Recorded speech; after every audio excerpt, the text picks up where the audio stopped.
Hey everyone, welcome back to the channel. Welcome to a new day. It is Monday. It's Monday, and it's Monday evening, somewhat after 5. It's about 5:30, and I have some news to share with you. But first, I'm celebrating with a bologna sandwich. I'm a little hungry right now. We are going to have leftover chicken noodle soup a little later, but I'm going to eat my sandwich, and I'll be back to tell you all the news. All right, so stay tuned. Hey everyone, so I'm done eating my bologna sandwich, so I'm gonna just wanted to give you some updates as to what's going on. And so first on Blackie, he's still doing well. He's eating and he's walking around and he's coherent. I think yesterday was a little more eating and a little more coherent, but he's still coherent. So I wouldn't classify it as taking a step backwards. He's eating bits and pieces, but I'd rather him eat small amounts, more frequent, so he doesn't throw it back up. So yeah, he is still doing well. So we are very, so grateful for that. Yeah, so happy about that. But we still have to remember he's still a little old man, and so we can't expect him to do cartwheels and things like that. So, but thank you all for all your prayers and kind words. You know, the well wishes for Blackie, and you know, the well wishes for the toilet fixing. So I have an update on the toilet as well. It's fixed. Yes, it is fixed. There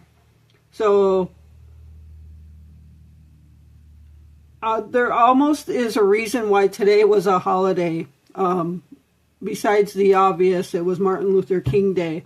But it really gave me a day to rethink calling a plumber, because I was really just thinking I don't want to call a plumber because you know that's going to cost a lot of money, and if it's a simple fix, something that I could have done, I'm going to be really upset about it. So yeah, I was determined not to call this plumber. So we did a couple different things. I didn't just try to unclog it with a plunger, and I'll tell you things that we did. But today, you know, we were like, let's try one more time pouring soap down it, because that's one of the things we did. We poured Dawn dishwashing soap. But before I even did that, I was going to do that, but let me, before I get to that, I guess I'll confuse you that way. So let me tell you what I did all the while. So Glenn, the first thing after I couldn't unclog it with the plunger, because normally when I use the plunger, it unclogs right away. So Glenn said, take a 5-gallon bucket, fill it with hot water, and pour it down super fast. So I did that. Well, I couldn't fill up the whole 5 gallons because it was heavy. But I did like half of the gallons. And so it didn't work at first. I poured it down. It was hot water. It didn't unclog it. So then that's when I watched some YouTube videos and to see what it could be. Once I did the siphon jets, I told you the siphon jets, which are at the bottom of the toilet, the hole at the bottom, that was clear of any calcium buildup or anything like that, so that wasn't the issue. And then the rim jets, I felt up in the rim jets, and that wasn't the issue either.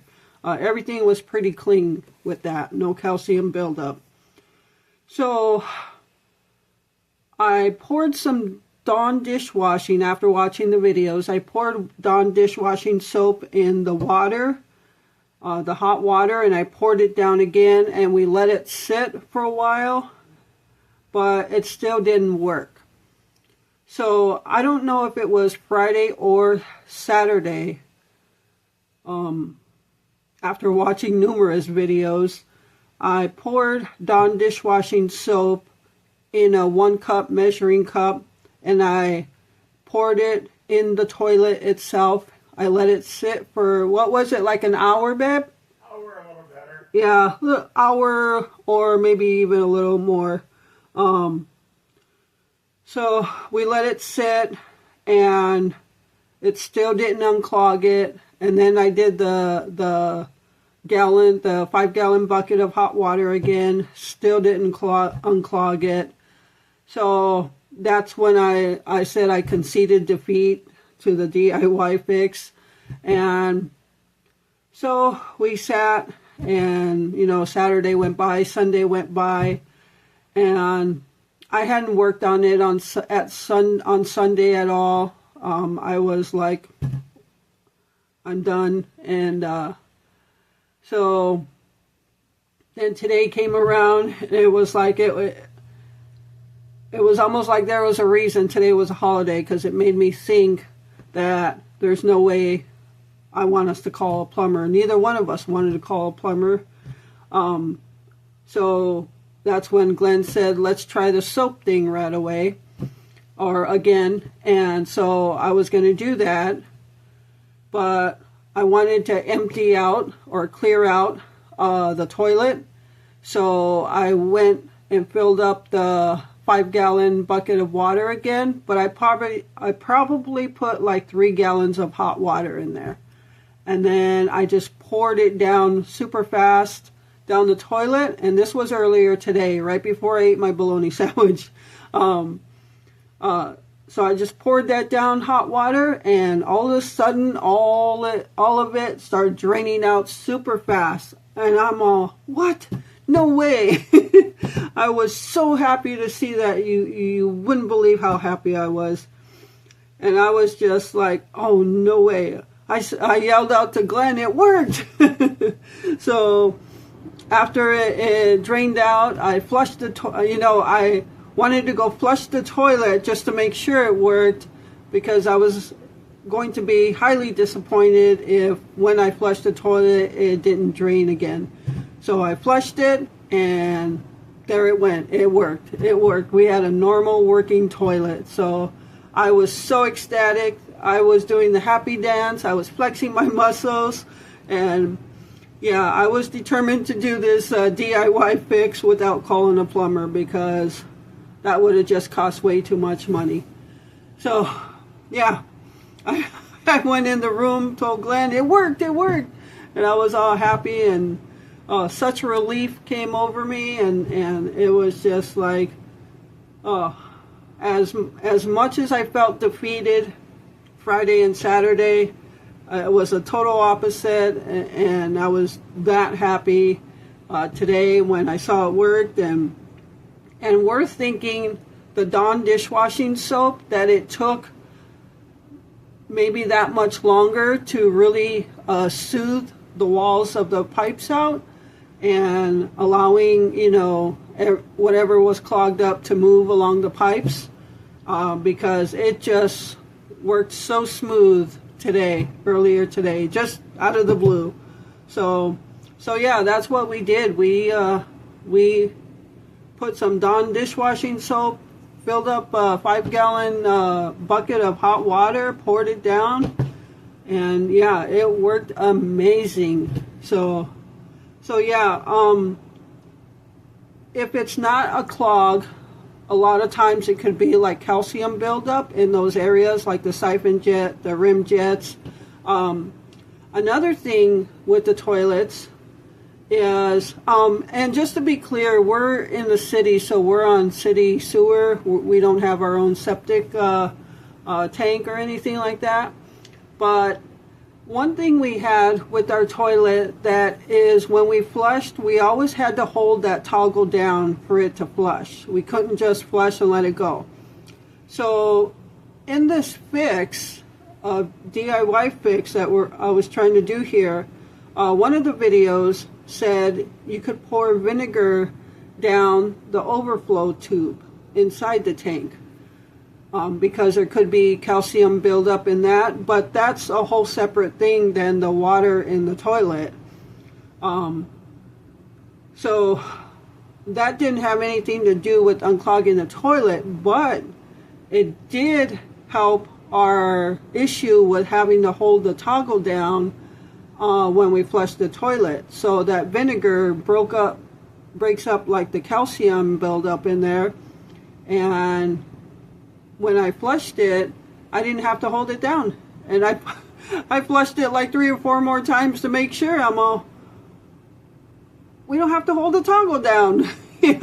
So yeah, I was quite happy. Yeah, I was just like in the room flexing my muscles, doing the happy dance.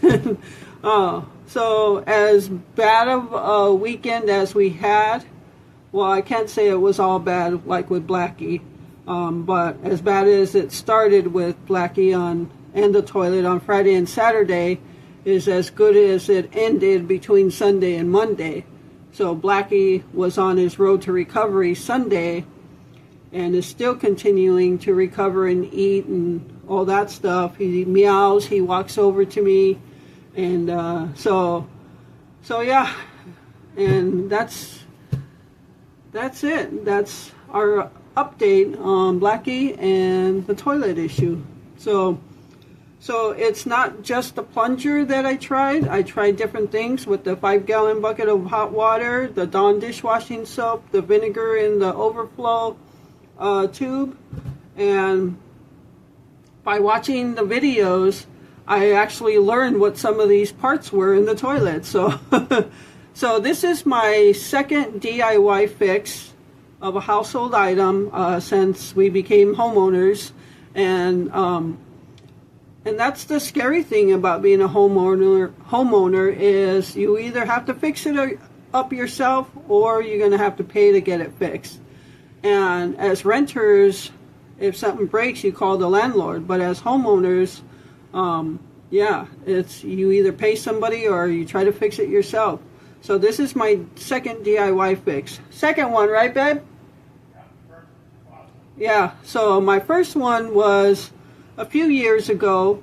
Also thanks to the University of YouTube, watching the videos, our kitchen sink or our kitchen faucet all of a sudden just stopped running. No water whatsoever. Was running 1 second, the other next second, no, not running at all. No water at all. So I watched YouTube videos again. Glenn said the faucet's probably bad. And so I typed up some YouTube videos. It showed how to change the faucet in the kitchen sink. So there I was, off to buy a faucet, and I must have watched that video over and over again. I probably even had my phone with me to walk me through it, and I changed it out and it worked. So we had running water. So yeah, I'm I guess I could say I'm proud of myself. So I did 2 DIY fixes now, and hopefully they don't get much harder. Because things break all the time in the house. But the one thing I won't try to DIY is electrical. I'm terrified of electrical. I won't even mess with it. So I just wanted to give you guys an update on how everything turned out. And yeah, so we are quite happy. And it's those little things in life that you appreciate when it's taken, is a working toilet. Not that we didn't know how to deal with that, because as I said, as campers, we know how to go. We don't have a problem going in a bucket with a bag and some pine pellets. So that part didn't bother us at all. We knew we were going to be able to go. So for some of you, when your toilet breaks, maybe try to DIY it first before you spend money on a plumber or whatever breaks in your house. So yeah, I was determined to get this fixed, not call a plumber, and in the end, it all worked out. So, all right. So yeah, in the future, you're going to see me here doing these kind of vlogs in the future some more, along with cooking vlogs, grocery hauls, and all the other types of vlogs I do. But sometimes I'll just have stuff to talk about, and I'll just sit here and talk about them. But in an upcoming video, I will be talking about, I received an email from someone asking, explaining their situation and asking how we became low income. So I'll be talking about, many of you know that already, but keep in mind, I get a lot of new viewers and subscribers that don't know the story. So, and I think I talked about it several times, but it was a long time ago. So in an upcoming video, I'll be talking about that. The person wasn't rude about it. She just explained her situation and just wanted to know how our situation came to be and how we handled it and things like that. So, and she didn't want to put it out in a comment in fear that, you know, some people say it's none of your business and things like that. And some people who come off rude, I won't answer the question for them, but she wasn't rude at all. And so, yeah, I'll be talking about that in an upcoming video and just talking more about our low-income life, our low-income simple life, and how we deal with it. So, I mentioned Blackie was a vet too there. What the comment? You know, why we didn't. Oh, yeah, somebody had mentioned to take Blackie to a vet, and the reason we chose not to is, like I said, Sunday he started eating, so we wanted to give him a chance to, you know, do it at his own pace.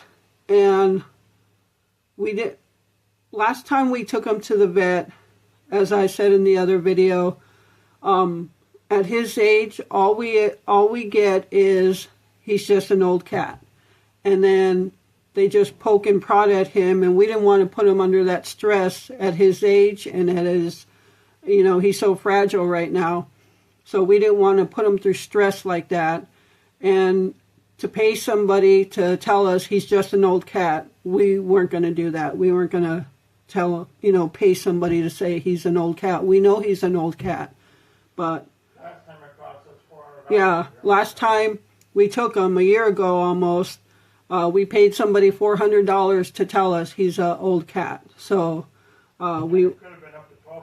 Yeah, they said if they do more testing, it could be up to $1,200. And so when they get to an age, and knowing how fragile Blackie was, or still is really, we don't want to put them through the stress of being poked and prodded with needles and all this stuff. So yeah, that's why, but we saw he was recovering on his own, so we didn't feel that we should take him to a vet at that point. So, and it was a weekend when everything started happening, and so yeah, but it worked out. He's eating, he's meowing, he's walking, he's coherent, and so yeah, he's doing well. And we're doing much better because he's doing better and our toilet's doing better. So, all right. So, be on the lookout for the upcoming vlogs on how we became low income, our low income simple life, and how we deal with it. And yeah. Anything else, babe? No, just their stomachs don't hurt anymore. Well, mine does, but. Yeah. So my stomach is much better, but then again, I haven't drank milk. But thank you all for the advice on the different types of milk to drink. No, I don't mean that bad. What? I mean that the sickness of lacking in her stomach. Oh, yeah, yeah. Well, as many of you, when you're fur baby sick, you know, you get that pit in your stomach, and yeah, our stomachs were hurting because of that, and many of you know the pain of losing a fur baby, just like we do. We've lost many fur babies, and it never gets easier. So, all right, so right now that's going to be it. I hope you enjoyed this video and the updates we had for you. And thank you so much for taking time out of your day to watch my videos. I appreciate all of you and the support you give my channel. And with that, remember to live life, be good to yourself, and be good to others. Until next time.